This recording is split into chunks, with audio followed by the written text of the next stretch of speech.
as of Tuesday, it looks like the UK is returning to mask mandates. On Saturday evening, Boris Johnson went onto the podium to give a conference speech about what was going to be happening in the UK as a result of the Omicron variant arriving within the UK. A whole 2 cases. And as such, he laid out a few new mandates that we will all be moving forward with. So I've got this article here just because it sums up some of the stuff that has been mandated quite well. So face masks are going to be made mandatory in schools and colleges in England for pupils in years 7 and above, the Department for Education has said. And under the new guidance, all staff, visitors and pupils are strongly advised to wear a face covering unless exempt. The variant of Omicron was identified earlier this week and it was called Omicron. I think this was first reported to the World Health Organization on the 24th of November. So it's still less than a week we've known about it this whole time, internationally speaking. I'm going to try my best, YouTube, to avoid discussing vaccines or efficacy of those sorts of things. And I'm going to try my best not to downplay the deadliness of the virus. I'm going to try and stick strictly to what the experts have said. But as always, the experts seem to have varying opinions on how dangerous this whole thing is, so we'll see how we get along there. And remember, before you take any advice from anybody like us, consult your doctor. Yeah. Sound good? If you mess up, I'll go in with the editing machine. Yeah, there we go. We can figure this all out in post. If you want to see the full thing, go to lotusseaters.com anyway. Yeah, there you go. Here's what is going on. So it has an unusually high number of mutations, and scientists believe that some of these mutations are likely to increase transmissibility and vaccine resistance. 2 cases were identified in the UK on Saturday in Brentwood and Nottingham. Both cases are thought to be linked to travel from South Africa. A 3rd case was identified in Westminster on Sunday, but that person is no longer in the country. I think they actually were from South Africa and went back. The UK has taken the precaution of blocking flights from 10 countries where the variant has been identified. Now just imagine if that had been Trump in America doing anything like that, including Botswana, Eswatini, and South Africa. All international arrivals entering England must take a day 2 PCR test and self-isolate until they receive a negative result. Face masks will be required in shops and on public transports across England from Tuesday and in communal areas in secondary schools. So they're back, everybody. You get to rejoin with your face nappy and enjoy going around, possibly stifling your own breath. I know really for the majority of people, they don't really affect their breathing that much, but I think it's not, as far as I can tell, not entirely a necessary precaution to take. So the standard on this is that basically masks can have a role. Yes, masks can have a role to combat COVID. However, that presumes, number 1, that they're being used correctly, and number 2, that you're actually using ones that will stop a large percentage of the virus or entirely, which that's an N95 mask being worn on everyone all times whilst interacting. That's not happening. Yes. And also we know that these restrictions don't seem to be taking a logical course, seeing as, I mean, if they were going to be applying these evenly, not to give them any ideas, that would make sense if you were to be applying them in, say, pubs and clubs and other such places where, you know, people are going to be rubbing up close to one another in environments where you're a few drinks down, your immune system might not be exactly working its best. But no, instead it's just going to be shops and public transport and schools, although there is word that they might not stay that way, of course. The Prime Minister has said that he would also seek to speed up the booster jab programme, asking for approval to expand it to under 40s and lowering the time between jabs. So there are other countries following suits. I got this information from the BBC. So travellers from South Africa, Namibia, Zimbabwe, Botswana, Angola, Mozambique, etc. will not be able to enter the UK unless they are UK or Irish nationals or UK residents. US officials said that foreigners will be blocked from travelling from South Africa and those countries again, mirroring earlier moves taken by the EU. They will come into effect on Monday. Okay, base now expanded to all the foreigners. Yeah. Anyway, Australia announced on Saturday that flights from South Africa, all those same countries, would be suspended. Japan has also announced that travellers from South Africa will need to quarantine for 10 days and take a total of four tests during that time.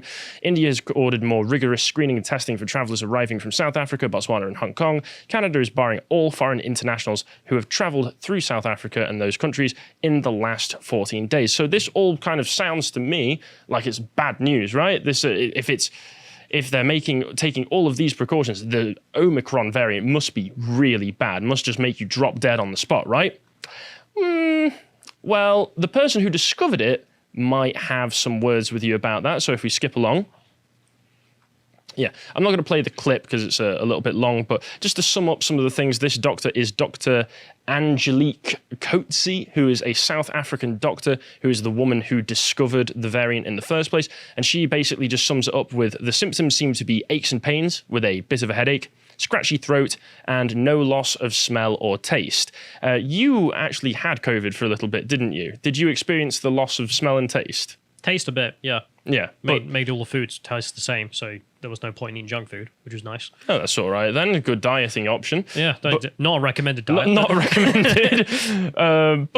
Yeah, this doesn't seem to sound anywhere near as bad as the sort of symptoms that you experienced that took you off work for a little bit.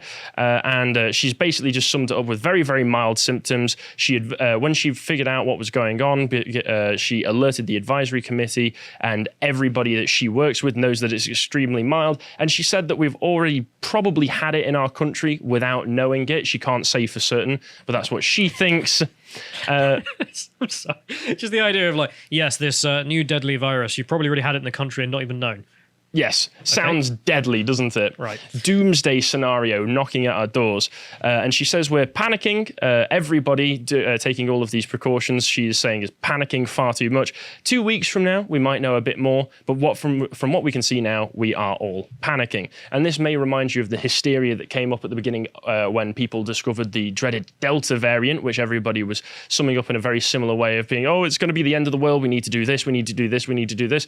And then when it became better known, we figured out that the symptoms were a headache, a sore throat, and a runny nose, which is less than deadly as far as I can tell. But it's still COVID, so you could die of it. It is still COVID, so obviously you can still be very badly affected and die of it, but those are the predominant symptoms that we can recognize within people. But the panic in regards to the Omicron variant is being pushed by certain scientists and people like this, who we've found on Twitter, Eric Fagel-Ding, who... is this the CCP guy? I don't know if he's CCP, but he is... appears to be a World Economic Forum plant, as far as I can tell. He's put, my God, the new B11259 variant being possibly 500% more competitively infectious is the most staggering stat yet. Okay, if it's very infectious, that could be a bad thing, but judging by what the actual woman who discovered this said, the symptoms are not necessarily going to be particularly damaging to people. Obviously, still not a great thing. More than COVID usually is. Yeah, more than COVID usually is infectious. Judging by this, how he got these stats, I don't exactly know, given that it's been reported worldwide for less than a week at this point. This is why I mentioned the CCP, because I swear I've seen this particular account lots of times trying to gin up the West should lock down constantly. That's the narrative. And it's like, well, that's interesting, isn't it? CCP endlessly wants the West to lock down its economy. Yes, he's very certain about everything that he's saying. There's a big, long thread, but if you just click, you can see these very strange-looking graphs that I can only sum up as, look at these graphs, panic! Panic at these graphs, be scared. Because it's just basically like, look, line go up mean more bad. I mean, you have got me. Line does go up. Yes, but if we move along, like I say, you can see here... if you go over to the next link, Dr. Eric Fagel-Ding, who's a senior fellow at the Federation of American Scientists, is noted here to be a member, if you go down just a little bit, a World Economic Forum Global Shaper. So connections to the World Economic Forum always make me... Imagine my shock. I know. Always make me a little bit suspicious. And also make me think that he might be pushing a few of the World Economic Forum's goals a little bit and trying to gin up a lot of hysteria. But there are more than one set of political motives going into this. And mentioning the CCP, if we move along again, you can see from Slate here, why did the WHO skip over 2 letters in the Greek alphabet to name the latest variant Omicron? Because as we know, so far we've been naming them by the Greek alphabet. The last one that we were fully aware of, which one was it? Mu or something like... Nu? Mu. It was going to go to Nu because they skipped over 2. And they say here, there's been lots of head scratching since Friday when the World Health Organization decided that this new variant was the first detected in South Africa would be named Omicron. In doing so, the WHO decided to skip over 2 letters in the Greek alphabet, Nu and G. Turns out it was all about avoiding confusion and preventing unnecessarily offending a large group of people. Which group of people? I think The Chinese cabinet. I think less a large group of people and possibly one very specific person who might have been offended. When the WHO... No, there's the news as well. The news are also very offended by what's going on. Oh, yes, that's true. When the WHO named the Mu variant in August, Nu was next in line, but the WHO decided to skip it over. What has happened to our language? They felt the letter was too similar to the English word new, which could have led to a bit of confusion. Then came Xi, but the WHO also decided to nix it because it's the same as a common last name Xi, and using it would violate the organization's guidelines to name diseases. Sure. Yeah, I believe this. I'm sure that's the real reason why. But anything that we could say is just really speculation in regards to that. But speaking of speculation, let's see what the Sun has been trying to spread about this new variant. So if we just scroll down, Outbreak Fears, Twickenham rugby match may have been Omicron super spreader event as fans are urged to come forward. A rugby match with more than 80,000 spectators may have been a super spreader event of the new COVID variant of concern, Omicron. Fans at the England versus South Africa game at Twickenham last weekend are being urged to get tested after a surge of cases in the area. A COVID pass system was in place at the stadium, which meant everyone in attendance had to prove that they had been double jabbed and had a negative lateral flow test. There have been no confirmed cases of the new variant in the area. Okay. No evidence, but could. Maybe. So they've just... I also love COVID passes. Got them. Didn't do nothing. Yeah. Right. Evidently, it doesn't really... the COVID passes don't seem to really be doing much.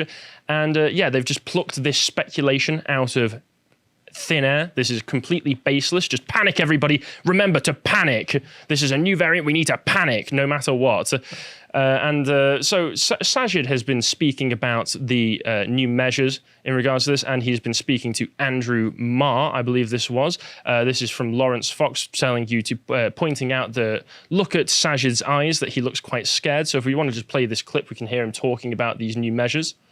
That's what we've done, and I think that's an appropriate response. But as you know, I'm sorry to interrupt, but just to be absolutely clear, this is a new rule which is in place now, and people who don't obey that, people who go into shops without masks, can be fined, will be fined.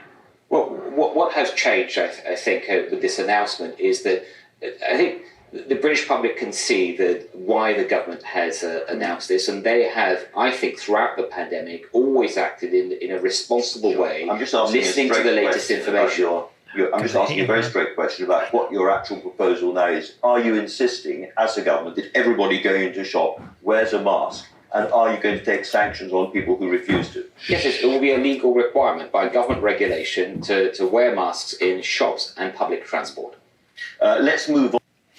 Yeah, so it took him quite a bit of prodding just to get to that very clear mandate right there. Like, just say, yes, the government is forcing you. Yes. You're the health minister. I mean, I don't know what other answer you could give, Sajid. I mean, you were trying to give a number of others, but you got there eventually. Yeah. And then you've got a bit of a response from other members of the media. So we've got Dan Wooten from GB News saying, BBC News, why aren't you going harder and faster? Sky News, why aren't you locking down again? ITV News, why aren't you going to order people to work from home? Our broadcast media is completely broken because none of them are actually really questioning these measures other than just going, why aren't you doing more to strip people of their daily liberties and going about their day and just removing people's freedoms? He then throws in a little shill for GB News, which is well deserved, to be honest, because I mean, we can't mention specifically what was discussed, but GB News did have a recent segment where they discussed something that we can't discuss. Oh, was this the Neil Oliver? No, there was a chap who came on who advised them about the vaccine. Oh, okay. And it gave his opinion, which is that it's glorious and great and works and everything's fine, of course. Yes. And that segment, well, no one else was going to host it, so good job. I mean, they're actually giving a platform to someone who isn't getting a platform anywhere else. Good job, guys. I've not watched that segment, but I will have to, and everybody out there should give it a look in as well by the looks of it. Then we can move on to Julia Hartley-Brewer, who's pointing out that face masks in Germany were mandated medical-grade masks in January and in most indoor public spaces, and they're currently seeing their biggest spike in cases. Again, not pointing out that this is necessarily correlatory to one another, but it's just an interesting thing to consider, especially when we don't mandate medical grade masks. We mandate the cloth masks.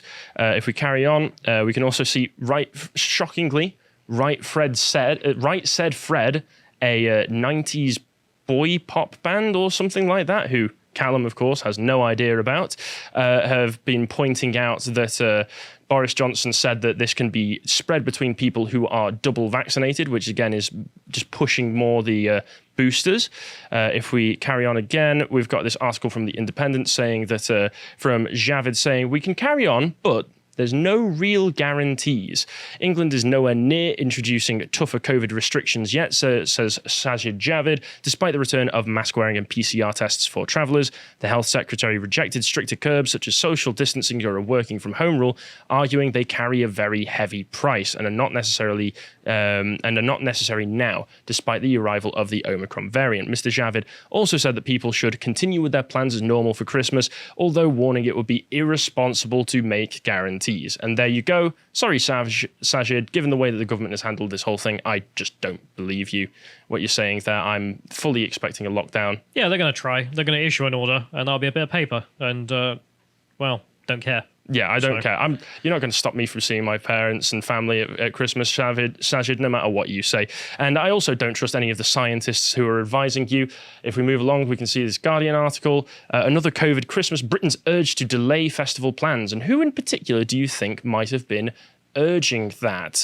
Rates of transmission, and just to make a point as well, this article is from the 22nd of November, which is 2 days before the Omicron variant was reported to the WHO. So before we knew about any of this and before the new hysteria has been gymmed up. So rates of transmission are still very high. Numbers of COVID weekly deaths continue to be around 1,000, and the NHS is described by those running it as hitting breaking point and unsustainable, with COVID cases taking up hospital beds with the potential to tip the NHS into a crisis. And we haven't even yet hit winter, said Professor Susan Mitchie of University College London. Hello again. Yes, a member Hello, of commie. Yeah, a member of the government's COVID-19 behavioural science team and the independent SAGE group of experts.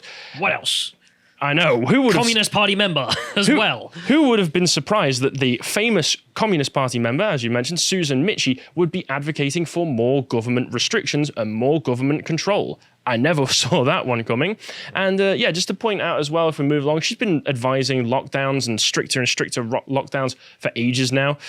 So Professor Susan Mitchie, a behavioural psychologist who sits on the all-important SAGE committee. This is back from, if you scroll down a little bit, John, I think it's from like June or July or something. Yeah, June. SAGE committee made headlines last week by appearing to suggest that social distancing and wearing face masks should be remaining in place forever. Okay?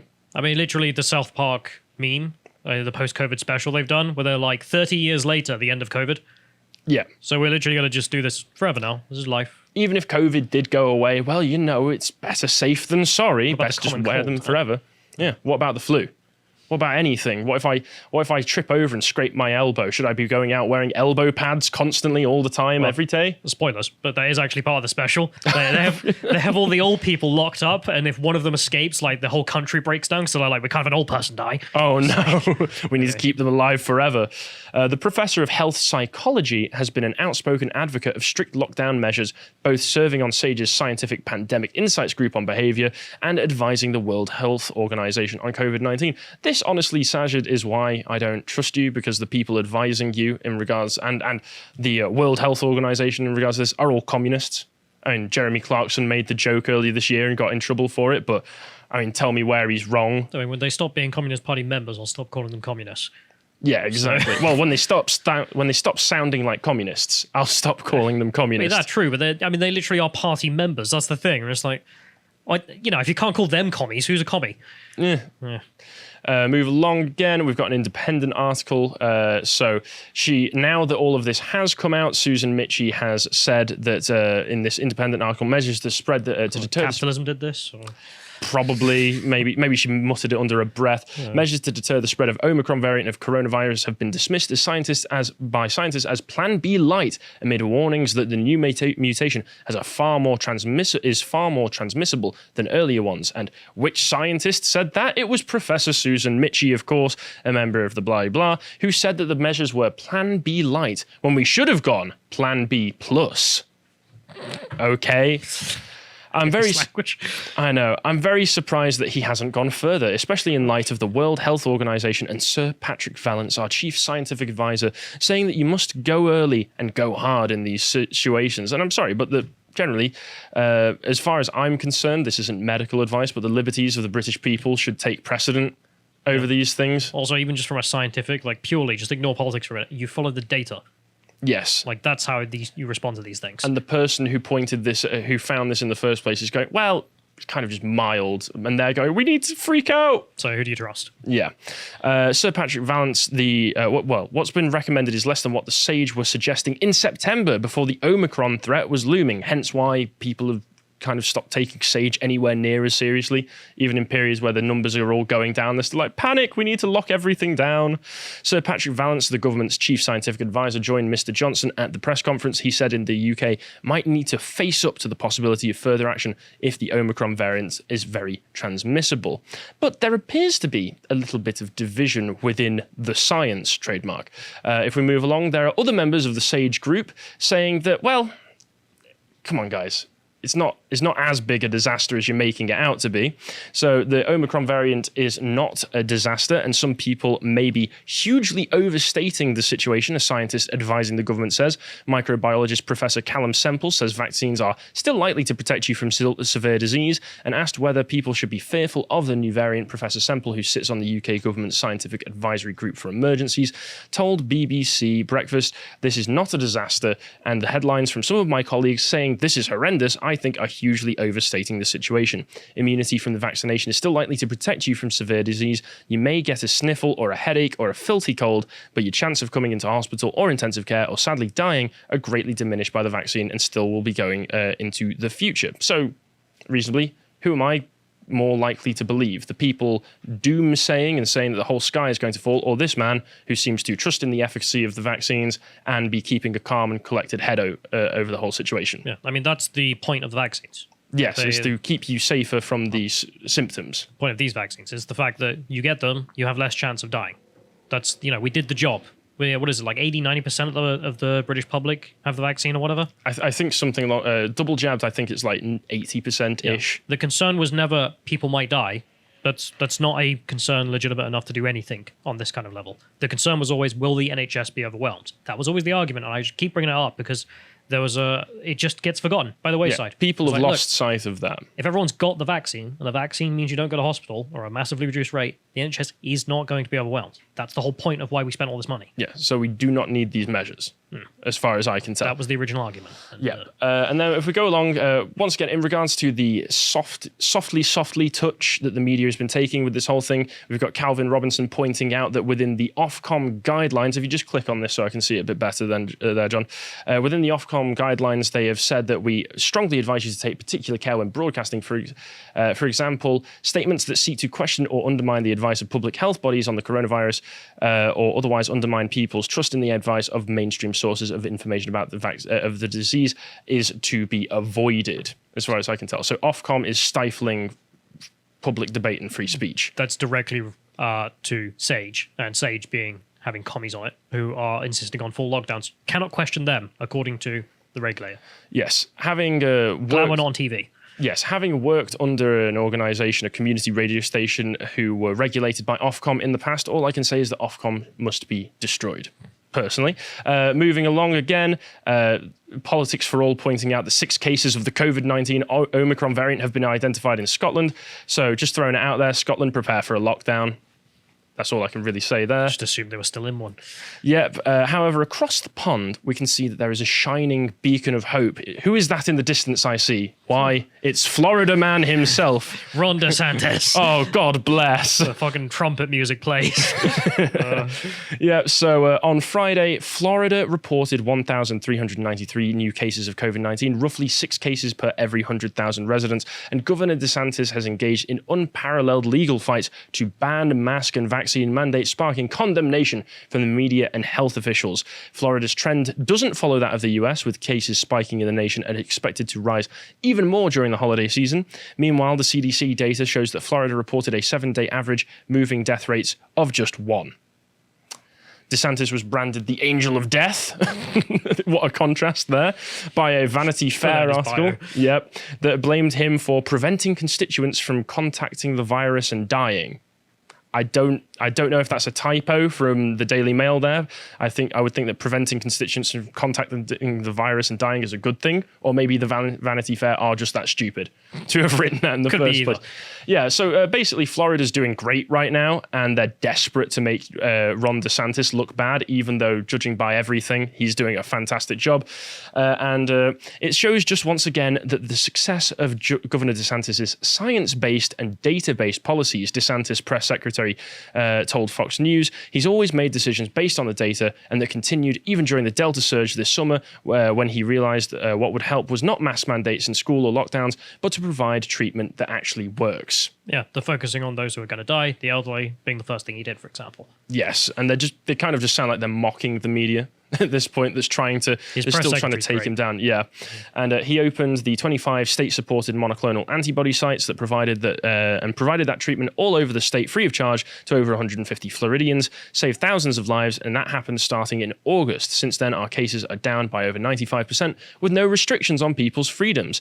And it sounds to me, YouTube doesn't have anything about monoclonal antibodies, so I'm pretty sure we can say it sounds like they're doing a good job, and it sounds like he saw the data, saw what the science was actually pointing to, and just went with that. Good job, Ron. Good job. And DeSantis has led a relentless fight against judges to make COVID-19 mandates illegal, and has repeatedly appealed court rulings and withheld money from school districts to continue to enforce masks. And that's kind of what real leadership looks like, Boris, just in case you want to take any notes. Sadly, we don't have our own DeSantis leading us into safety, but we are getting the mask mandates as of tomorrow. We're filming this on Monday, so that'll be Tuesday when we get these. But just for anybody, and this is not me giving any medical advice, I would recommend, if you just skip over again, John, just to take a look at the exemptions on the government guidelines of face coverings. For instance, if you are caused distress by wearing a face mask or anything like that, you don't have to wear one.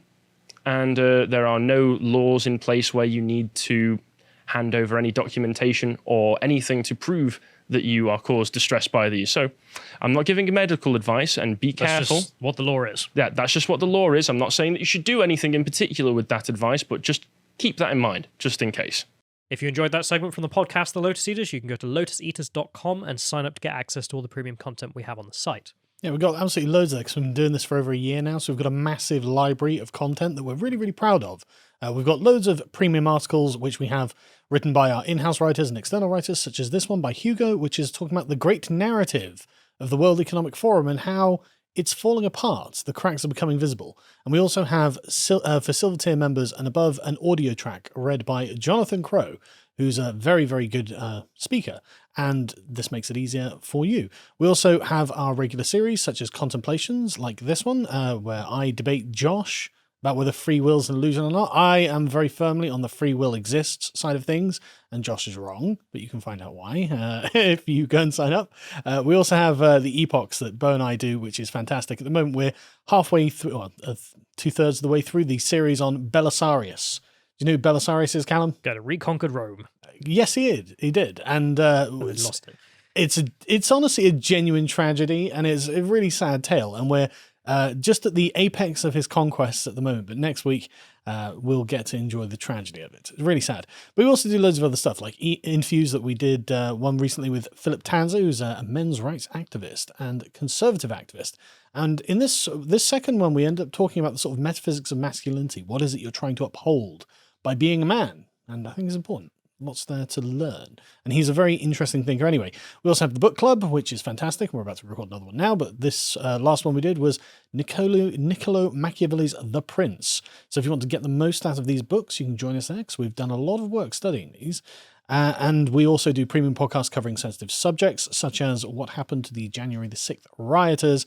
And we do slightly more academic ones, such as this next one about the origins of intersectionality. Where does the term come from? What's the point of it? Well, I went and read everything that Kimberly Crenshaw wrote about it, and, well, it's not good news, frankly. In addition, you can also follow us on any of the social medias, such as getter.com, so you can follow us there at lotuseaters_com, and also you'll be speaking at the Counter Conference conference. Yes. Incidentally. Yeah, the Counts Conference at the London O2 on December the 8th. Yes. I'm going to be speaking on a panel with Jason Miller, Lawrence Fox, and a few others. It's going to be fantastic, so come down and see us there. But anyway, if you'd like to get access to all that premium content or follow everything we do, please sign up at lotuseaters.com. Thank you and goodbye.